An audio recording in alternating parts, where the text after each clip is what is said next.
Hello students, अभी तक हम फोर्स का जो चैप्टर है उसके अंदर हम सबसे पहले क्या पढ़े थे, फोर्स क्या होता है, फोर्स के टाइप्स कौन कौन से और इक्विलिब्रियम कंडीशन क्या होती है फोर्सेस की, बॉडीज़ की। इस वीडियो के अंदर हम स्टार्ट करें हमारा थ्योरी पोर्शन, जिसमें फर्स्ट क्या है आपका इनर्शिया। इनर्शिया हम जैसे 9th में ही पढ़ चुके हैं, एक बार फिर से उस चीज़ को अच्छे से देखते हैं। इनर्शिया क्या होता है आपका प्रॉपर्टी। इनर्शिया क्या होता है, प्रॉपर्टी होती है। किसकी प्रॉपर्टी होती है, बॉडी की। कोई भी बॉडी की, ऑब्जेक्ट की, पार्टिकल की प्रॉपर्टी होती है। क्या बोलती है प्रॉपर्टी की, अगर कोई बॉडी रेस्ट पे है तो वो रेस्ट पे रहना चाहती है, और अगर कोई बॉडी मोशन में है, यूनिफॉर्म मोशन में है, तो वो यूनिफॉर्म मोशन में रहना चाहती है जब तक कि उसके ऊपर कोई एक्सटर्नल फोर्स ना लगे। तो ये क्या एक प्रॉपर्टी है, ठीक है। तो अगर कोई बॉडी रेस्ट पे है तो वो रेस्ट पे रहना चाहती है यूनिफॉर्म मोशन में, मतलब उसकी अगर कांस्टेंट वेलोसिटी से कांस्टेंट स्पीड से मोशन करिए तो कांस्टेंट स्पीड से मोशन करेगी एक स्ट्रेट लाइन के अंदर जब तक कि उसके ऊपर एक्सटर्नल फोर्स ना लगे, ठीक है। तो ये होती है आपकी क्या, इनर्शिया प्रॉपर्टी। अब इसके कितने टाइप होते हैं, 10 टाइप होते हैं। एक तो होता है इनर्शिया ऑफ रेस्ट,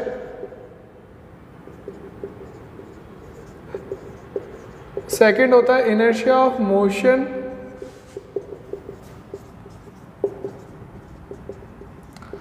थर्ड आपका होता है इनर्शिया ऑफ डायरेक्शन,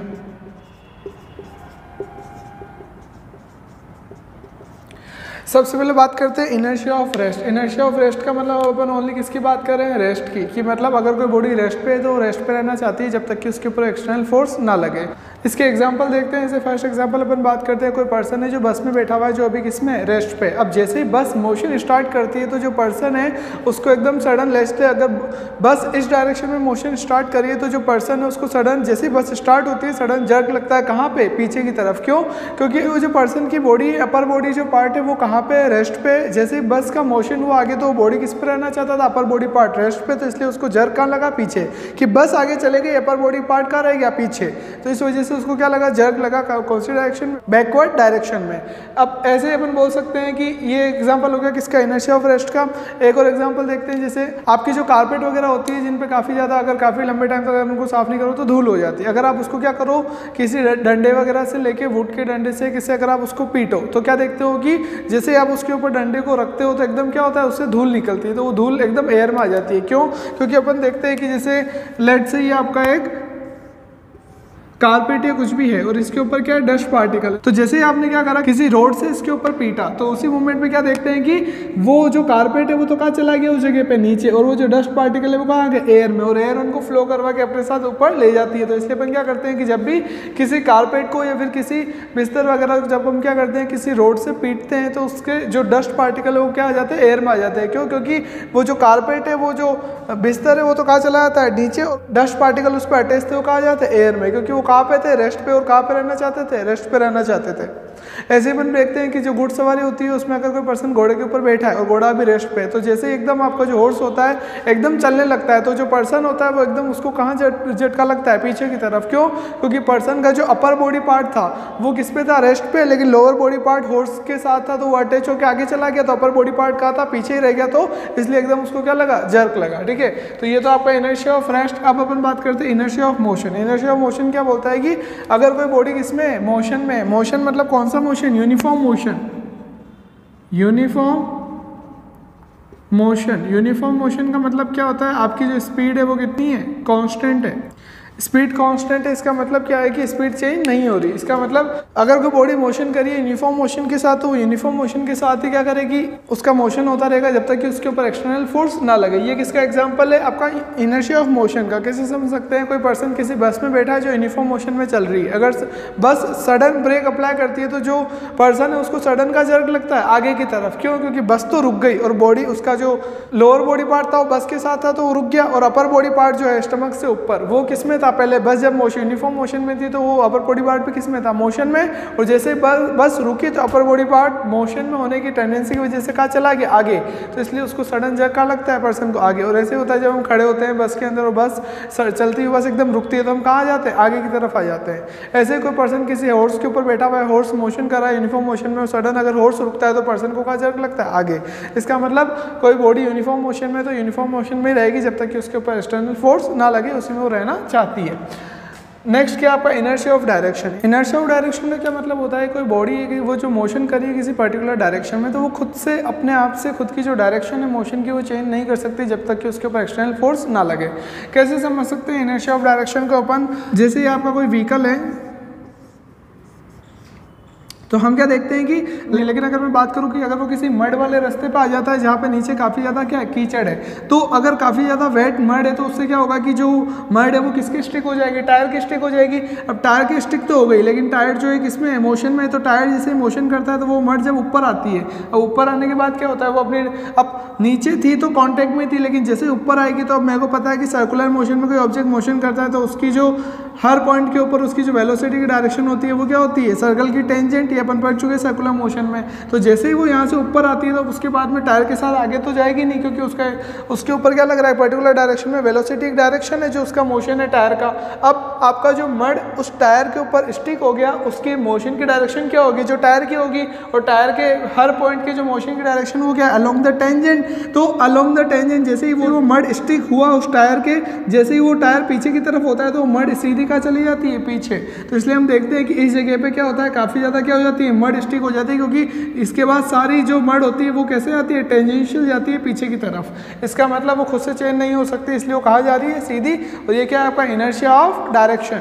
इसका एक और एग्जांपल कैसे समझ सकते हैं इनर्शिया ऑफ डायरेक्शन का, जैसे कोई पर्सन बैठा हुआ है किसी बस के अंदर, और अगर बस कोई सडन क्या करती है, शार्प टर्न लेती है, तो उस मोमेंट पे क्या होता है कि वो जो पर्सन होता है वो कहाँ जाता है, आउटसाइड।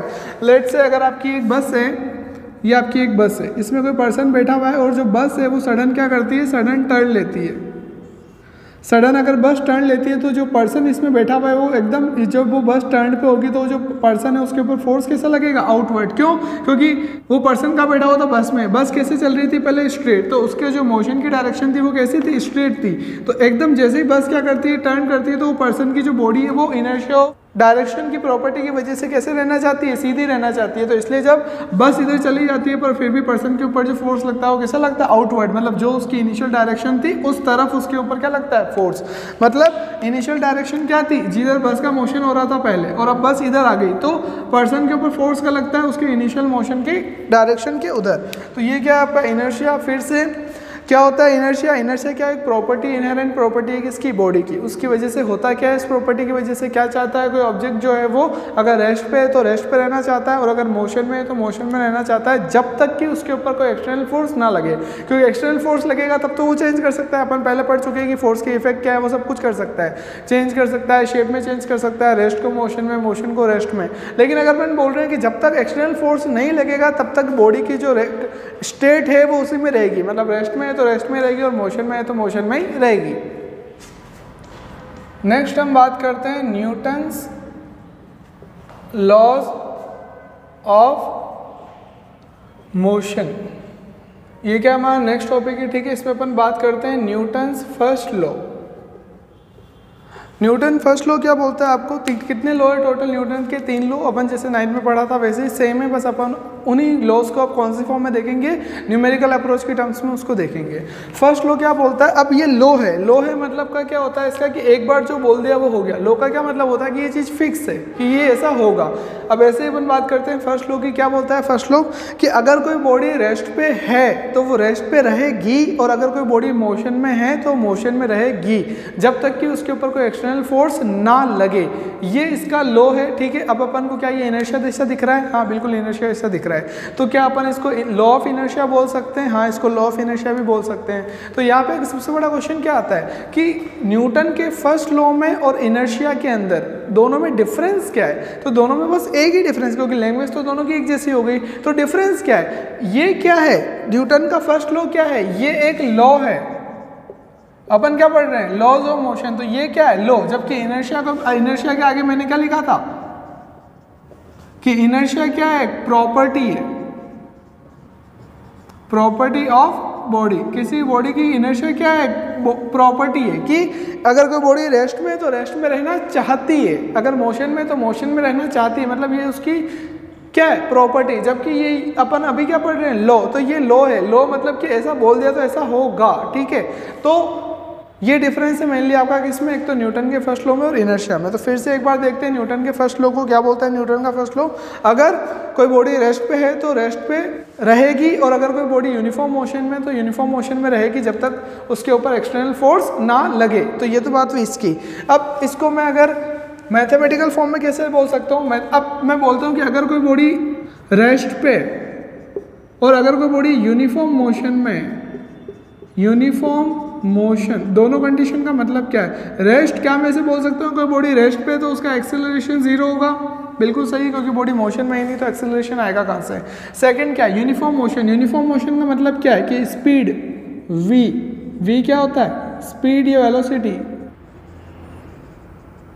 तो अगर मैं बोल दूं कि यूनिफॉर्म मोशन का मतलब स्पीड और वेलोसिटी अगर दोनों क्या हो रहे हैं, कांस्टेंट, ये किसका मतलब, यूनिफॉर्म मोशन का, इसका मतलब जो एक्सेलरेशन होगा वो कितना हो जाएगा, जीरो, क्योंकि आपकी स्पीड इज कांस्टेंट है, इसका मतलब स्पीड चेंज ही नहीं हो रही, और जो चीज चेंज, स्पीड के चेंज को क्या बोलते हैं with respect to time, acceleration. Speed velocity के चेंज को क्या बोलते हैं, एक्सेलरेशन।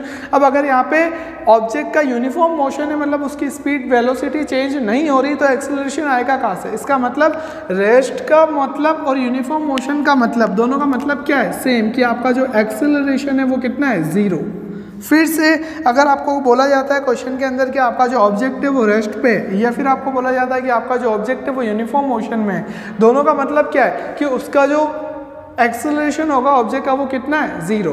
तो अगर न्यूटन का फर्स्ट लॉ क्या है कि अगर कोई बॉडी रेस्ट पे है तो रेस्ट पे रहेगी, यूनिफॉर्म मोशन में तो यूनिफॉर्म मोशन में रहेगी जब तक उसके ऊपर कोई एक्सटर्नल फोर्स ना लगे।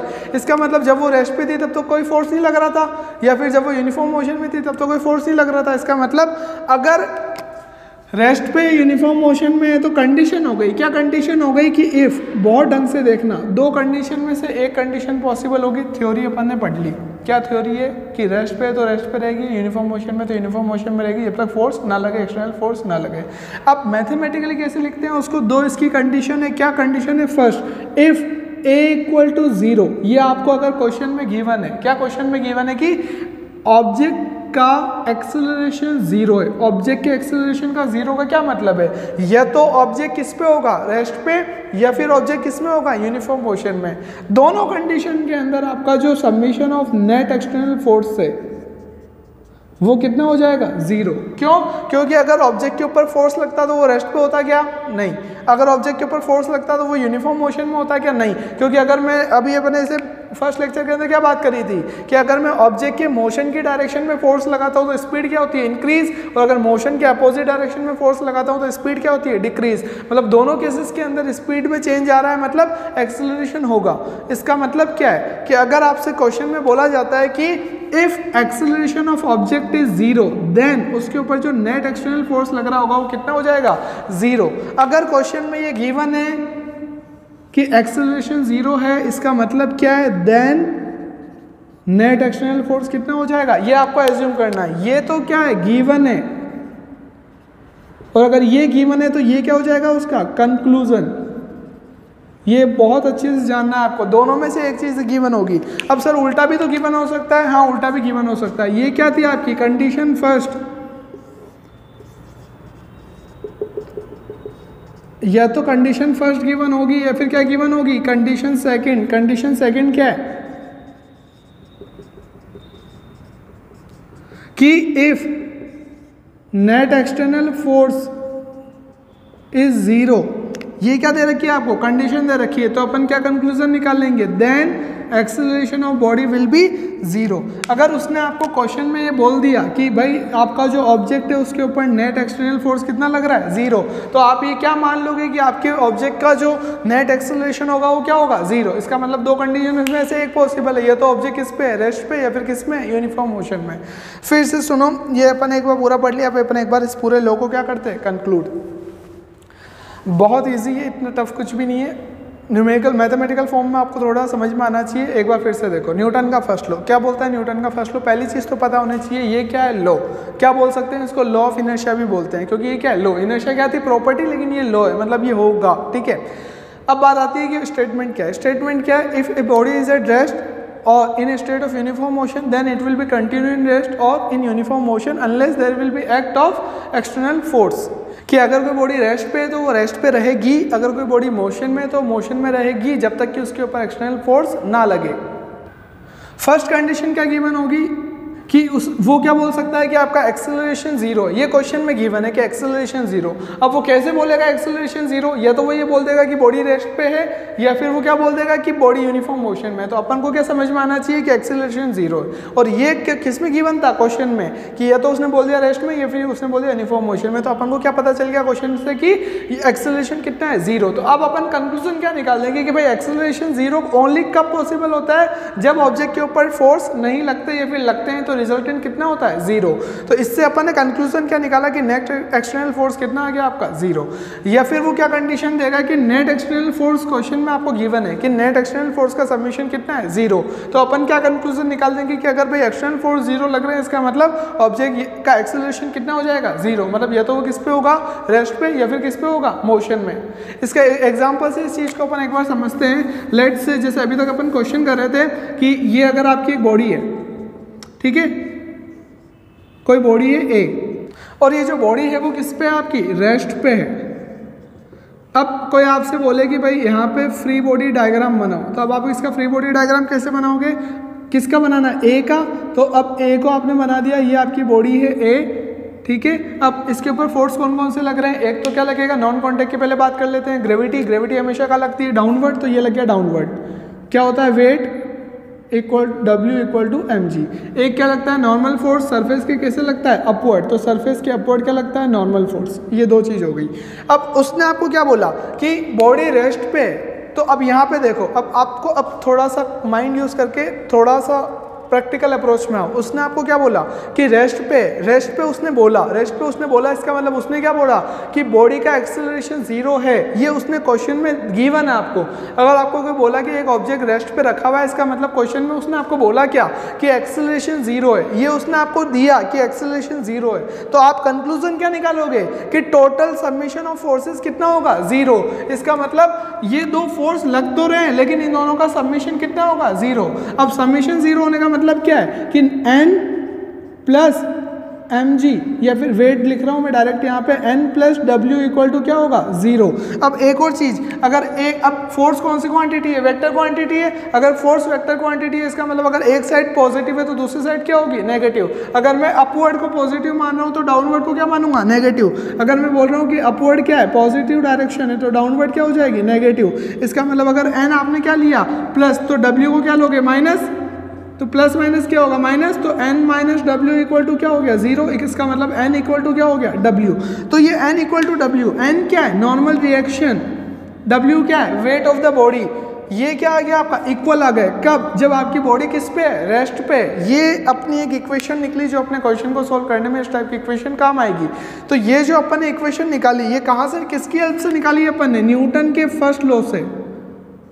कैसे निकाली, उसने क्या बोला क्वेश्चन में कि बॉडी रेस्ट पे। अब बॉडी रेस्ट पे इसका मतलब क्या है, एक्सेलरेशन जीरो। बॉडी रेस्ट पे इसका मतलब एक्सेलरेशन कितना है, जीरो। ये उसने क्वेश्चन में गिवन है। अब एक्सेलरेशन जीरो ओनली कब होता है, जब नेट एक्सटर्नल फोर्स नहीं लगता। टोटल सबमिशन उसका कितना होता है, नेट एक्सटर्नल फोर्स का, जीरो। तो ये उसने गिवन है, ये अपन ने अप्लाई करा। नेट फोर्स जीरो होना चाहिए, इसका मतलब जितने भी फोर्स है सबको मिला के किसके इक्वल पुट कर दो, जीरो, क्योंकि ये अपना कंक्लूजन है। तो मैंने यहाँ पे दो ही तो फोर्स लग रहे हैं, वर्टिकल, हॉरिजॉन्टल तो लग ही नहीं रहा। वर्टिकल में एक क्या लग रहा है, नॉर्मल ऊपर, वेट का लग रहा है नीचे। दोनों का सबमिशन कितना होना चाहिए, जीरो। लेकिन मेरे को पता है कि भाई फोर्स कौन सी क्वांटिटी है, वेक्टर क्वांटिटी है। तो अगर एक पॉजिटिव है तो दूसरा क्या होगा, नेगेटिव, क्योंकि वेक्टर क्वांटिटी है। तो n minus W equal to कितना हो गया, जीरो। तो n इक्वल टू क्या हो गया, w। इसका क्या मतलब है कि जब कोई बॉडी रेस्ट पे होती है तो जितना उस बॉडी का वेट होता है उतना ही उसके ऊपर क्या लगता है, नॉर्मल रिएक्शन लगता है। ये अपन ने कहाँ से लिखा, न्यूटन के फर्स्ट लॉ से। एक और एग्जांपल देता हूँ न्यूटन फर्स्ट लॉ का। यहाँ पे देखो, ये आपकी एक रूफ से एक स्ट्रिंग अटैच है और स्ट्रिंग से आपका एक m मास का ऑब्जेक्ट कनेक्ट है। m मास का ऑब्जेक्ट क्या है, कनेक्ट है, ठीक है। अब आपको किसी ने बोला कि भाई ये जो m मास का ऑब्जेक्ट है इसका क्या बनाओ, फ्री बॉडी डायग्राम बनाओ। तो मैंने ये फ्री बॉडी डायग्राम बनाया। इसके ऊपर अप साइड में इसके स्ट्रिंग के अंदर क्या है, टेंशन, और नीचे क्या लग रहा है, वेट। तो क्या मैं इसे बोल सकता हूँ कि डाउनवर्ड डायरेक्शन में क्या लग रहा है, वेट, और अपवर्ड डायरेक्शन में क्या लग रही है, टेंशन। अब स्ट्रिंग से ये हैंग है, ठीक है। इसका मतलब ये किस पे है, रेस्ट पे लटका हुआ है, इसका मतलब किस पे, रेस्ट पे। अगर ये रेस्ट पे है तो एक्सेलरेशन कितना हो गया, 0। ये क्वेश्चन में आपको गिवन है। अब कंक्लूजन क्या निकलेगा कि एक्सटर्नल फोर्स का समेशन कितना होगा, 0। तो यहाँ पे इसको कैसे अप्लाई कर सकता हूँ कि अब टोटल एक्सटर्नल फोर्स कितने हो रहे हैं, 0। टोटल फोर्स लग कितने रहे हैं, 2। एक तो string force T, tension force, और एक क्या है, वेट। इसका मतलब T प्लस W कितना होना चाहिए, 0। लेकिन मेरे को पता है कि अगर एक साइड पॉजिटिव है तो दूसरी क्या हो जाएगी, नेगेटिव, क्योंकि वेक्टर। तो अगर T पॉजिटिव ले रहे हो तो W को क्या लो, नेगेटिव, तो माइनस ऑफ W, और प्लस माइनस क्या होगा, माइनस, मतलब T minus W equal to 0। इसका मतलब T इक्वल टू कितना आ रहा है, W, और T इक्वल टू W का क्या मतलब है कि अगर कोई बॉडी फ्रीली हैंग होती है तो जितना स्ट्रिंग के अंदर टेंशन फोर्स होता है उतना ही क्या होता है, वेट, या फिर जितना ऑब्जेक्ट का वेट है उतने स्ट्रिंग के अंदर क्या होगा, टेंशन फोर्स। ये अपन को किससे पता चला, ये अपन को पता चला न्यूटन के फर्स्ट लॉ से, ठीक है। तो जब भी हमेशा ऐसे कोई बॉडी रखी हुई होगी तो हम क्या मान लेंगे ऑटोमेटिक, अगर रेस्ट पे होगी तो क्या मान लेंगे कि जो नॉर्मल रिएक्शन है वो किसके इक्वल है, वेट के। और जब स्ट्रिंग वाली बात होगी तो जो टेंशन है वो किसके इक्वल हो जाएगी, वेट के, ठीक है। जब वो दोनों किसमें हो, सेम लाइन में, क्योंकि जब ओनली कितने फोर्स लग रहे हैं, 2। तो ये हमें किससे पता चला था, न्यूटन के फर्स्ट लॉ से। अब हम नेक्स्ट बात करते हैं न्यूटन सेकेंड लॉ।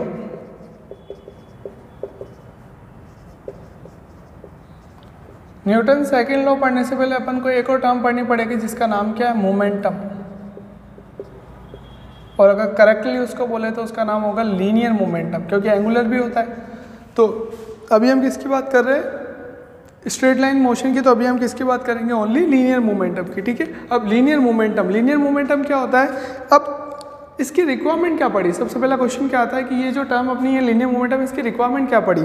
तो जैसे अगर मैं बोलूँ कि ये आपकी एक वॉल है, ठीक है, उस वॉल के ऊपर ग्राउंड है, ये पूरा ग्राउंड है, ग्राउंड के ऊपर ये एक आपकी वॉल है सामने, ठीक है। अब अगर मैं बोलता हूँ कि 2 व्हीकल आ रहे हैं, डिफरेंट व्हीकल, एक व्हीकल है A, एक व्हीकल है B, ठीक है, और इसकी भी स्पीड है कितनी, 100 किलोमीटर पर आवर, और सेकेंड B इसकी भी स्पीड है 100 किलोमीटर पर आवर। अब आपसे पूछा जा रहा है कि दोनों सेम टाइम पे स्टार्ट हो रहे हैं। अब आपसे पूछा जा रहा है कि दोनों में से ज़्यादा नुकसान कौन करेगा, किसको, इस वॉल को। तो अब आप आंसर नहीं दे सकते। क्यों नहीं दे सकते, क्योंकि आपको नहीं पता कि ज़्यादा मास किसके पास है। क्यों, क्योंकि अगर मैं बोलूँ कि ये फर्स्ट व्हीकल जो है ये एक बाइक है और ये जो सेकंड व्हीकल है ये ट्रक है, तो ऑब्वियसली बात है कि जो ज़्यादा नुकसान करेगा वो कौन होगी, ट्रक। इसका मतलब यहाँ पे आपको किसकी रिक्वायरमेंट पड़ी, मास की रिक्वायरमेंट पड़ी, ठीक है। अब ऐसा ही एक और एग्जाम्पल लेते हैं। ये आपकी वॉल है, 2 व्हीकल है, व्हीकल A, व्हीकल B।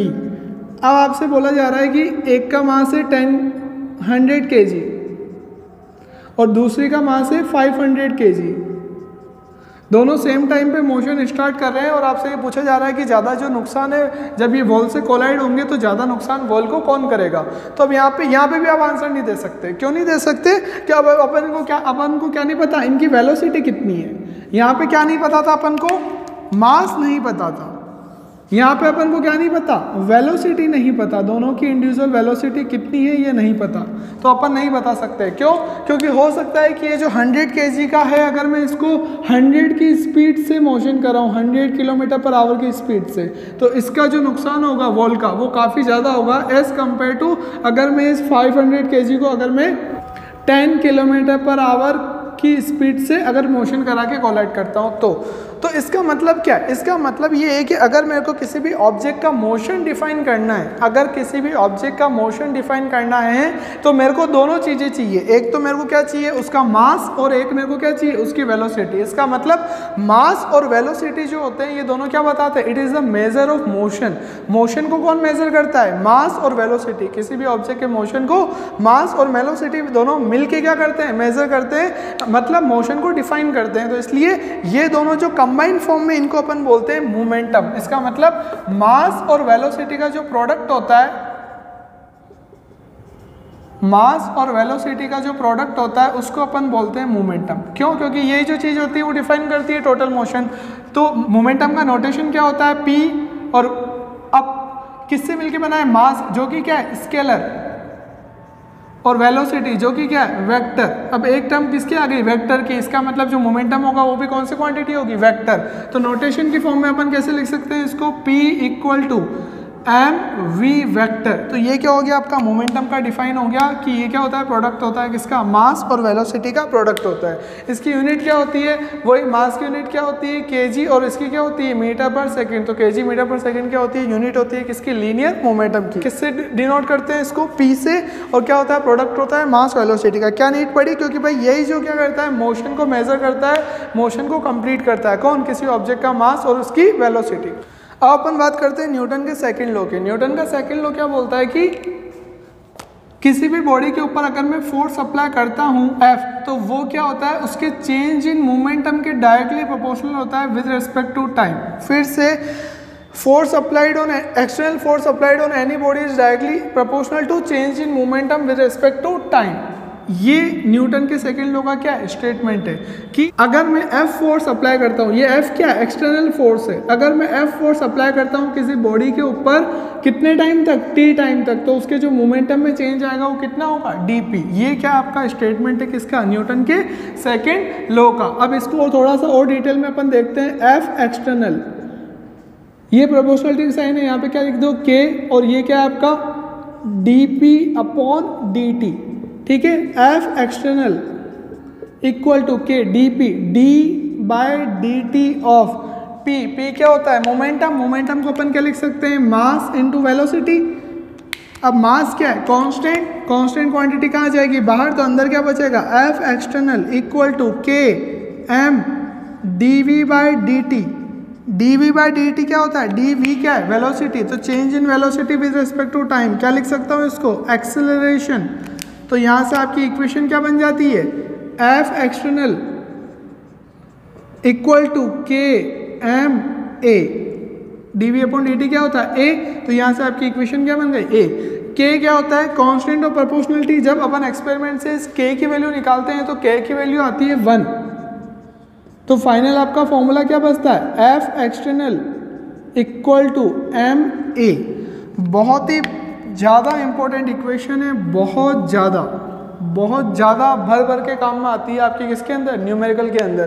तो ये इक्वेशन आपको आनी चाहिए। तो आपको लग रहा होगा कि सर इतना तो इसमें इतनी बड़ी तो इक्वेशन ही नहीं है, जितना ज़्यादा तो आपने वो इसके ऊपर फोकस कर दिया। तो अब फोकस क्यों कर रहा हूँ, क्योंकि अभी तो तुमने बस क्या पढ़ी है, इक्वेशन पढ़ी है, इसका मतलब नहीं पता है। तो सर इसका मतलब भी है क्या, बिल्कुल है। अब मतलब समझना है इसका।